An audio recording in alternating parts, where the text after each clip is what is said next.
Welcome to A Year of Writing, a podcast about productivity, marketing, and writing. Are you looking for ways to craft compelling stories? Then you've come to the right place.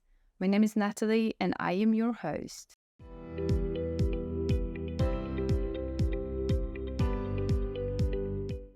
Today we'll be deep diving into the world of story building, plotting, and characters. No, it doesn't matter if you're just starting out as a writer or if you've been around for some time. Either way, you're going to gain some valuable tools that will help you take your story to the next level. We're going to kick things off by talking about world building. Creating a rich and immersing world is essential, no matter if you're writing fantasy, futuristic sci-fi, or contemporary romance. World building not only sets the stage for the story, it also helps engage your readers and bring your story to life. So where should you start as a writer when it comes to world building? If we flip it and look at it from the reader's perspective, the reader only sees about 10% of the world that the author has created. But it's still really, really important that you as the author know the laws and boundaries of the world that the story is set in. When it comes to world building, the first step is to create rules for your world. What are the natural laws? What's the culture like? What are the physical laws? Is it set like, does it have magic or not? When it comes to world building, like you're the creator, but you have to be really consequential when it comes to all of this. So if you say that the water is yellow, the water should be yellow no matter what. And it's important to remember these things. And also, world building is also like social aspects. Is it a magical world with its own set of laws? Does it have unique species and races?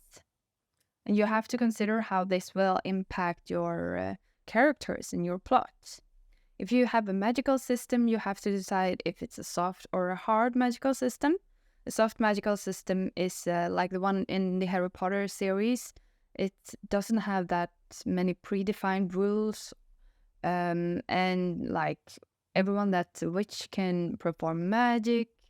There are no specific boundaries and things just like unfold with the plot, basically.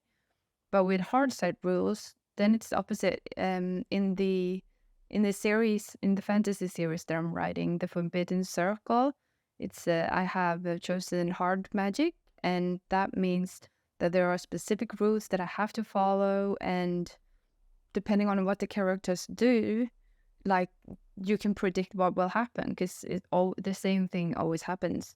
And I have a magical system with elemental magic, so there's water, like there are magicians that are blessed with water magic, with fire magic, and so forth. I'm not going to tell you everything because it's still my work in progress, but yeah. What I usually do with world building is that I create a freeform canvas with like inspirational photos where I put down the laws and like how the magic system works and everything like that, so that I can go back later and look at it. I also do this when I write. As you may know, I'm writing a romance novel right now, and even there I have to like. It's set in this world, but still, like the places that my character visits and stuff like that, I still take photos from online and like put them in a canvas so that I can remember what it looks like and stuff like that. It's a really good advice just to keep track of everything. And also, if you write a series, it's very important that you know what you, like what you said in the first book still have to apply in the later books. So that's very important. I also know that some people tend to like almost get stuck in world building. So remember that the world building is supposed to be like backdrop. It's supposed to support your story. It's not supposed to be the story in itself. So just remember to keep a balance between the world and what happens to the characters and the plot. So speaking of characters, let's move on to them. So characters are at the heart of the story. That's what really matters. That's what drives the entire story forward. So creating three-dimensional characters that we can relate to is super important. And how do you create well-rounded characters? Well, the first step to developing well-rounded characters is to get to know your characters better. So how do you get to know them more deeply? What drives them? What are their fears? What are their strengths? What are their weaknesses? And what are their dreams? What do they dream of? What do they want in life? You also need to understand their past experiences and their motivations. The more you, as an author, know your characters, the more three-dimensional and relatable the characters will seem to the reader. One of the most important things when it comes to characters and character development throughout the book is the inner conflict. If you want to learn more about how to create a character with an inner conflict, you should watch Abby Emmons' videos. I'll link one of them in the show notes, the description box.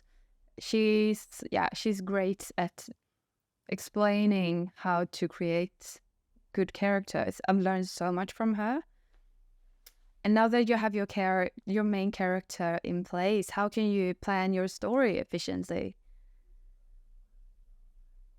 Planning a story involves finding the right balance between spontaneity and structure.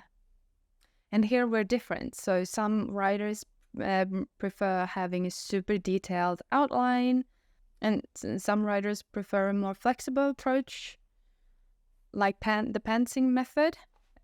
No matter what kind of method that you prefer, it's important for you to have a basic outline with a starting point and an end point, and also to have the crucial plot points in order. Because if you don't know plot turns, then you will have to do a lot of editing, and that's no fun at all. So having those structural parts, those basic parts in place before you start writing is really great. And it also will prevent you from ending up in getting writer's block and stuff like that, because you know where the story's heading. Regardless of your preferred approach, it's important that you have a clear understanding of the story structure, of the story's main plot points and character arcs. This will help you maintain focus and drive narrative forward. It will also help you avoid writer's block. Remember, there's no one-size-fits-all when it comes to planning, so experiment with different methods until you know what works for you. The key is for you to have a roadmap that guides you while allowing room for creativity and surprises. And I think I talked about this in the first episode, but I used to be a pantser, like all-in pantser, but now I feel like I have evolved into more of a planner, I guess. So I started planning out I've started with a basic outline, and then I wrote down the plot points.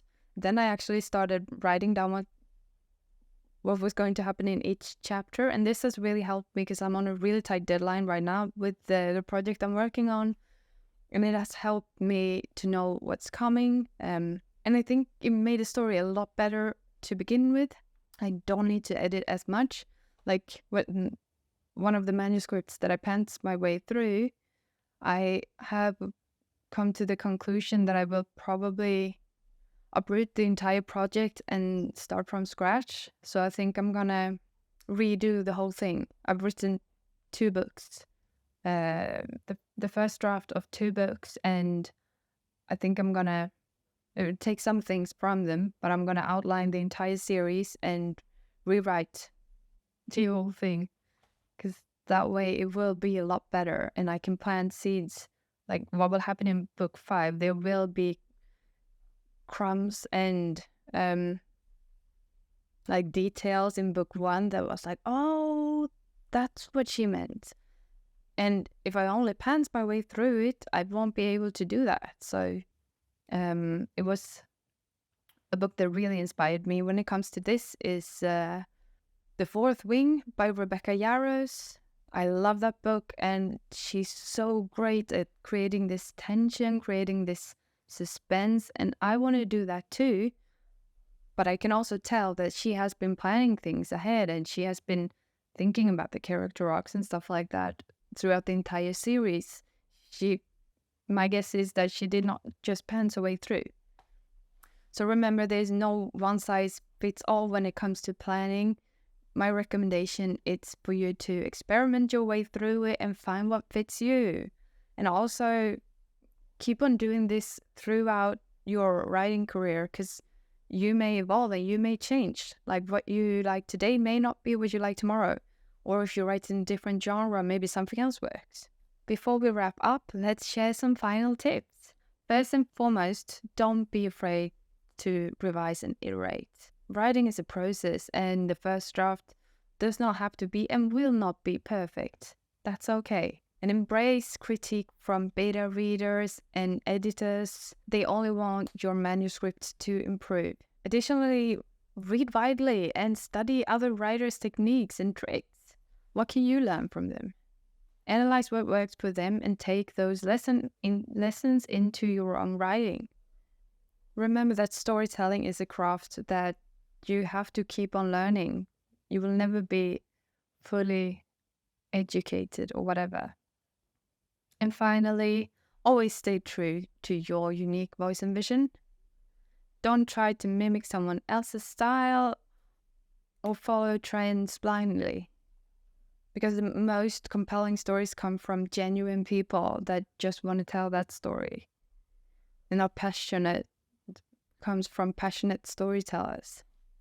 That's it for today's episode. I hope that you enjoyed this episode on world building, characters, and planning. Remember that writing is a journey, and each step takes you closer to achieving your storytelling goals. If you enjoy this episode, be sure to subscribe and leave a review. Stay tuned for more valuable tips and episodes that will help you on your writing journey. Thank you so much for joining me today. Remember to keep writing, keep telling those stories. Bye.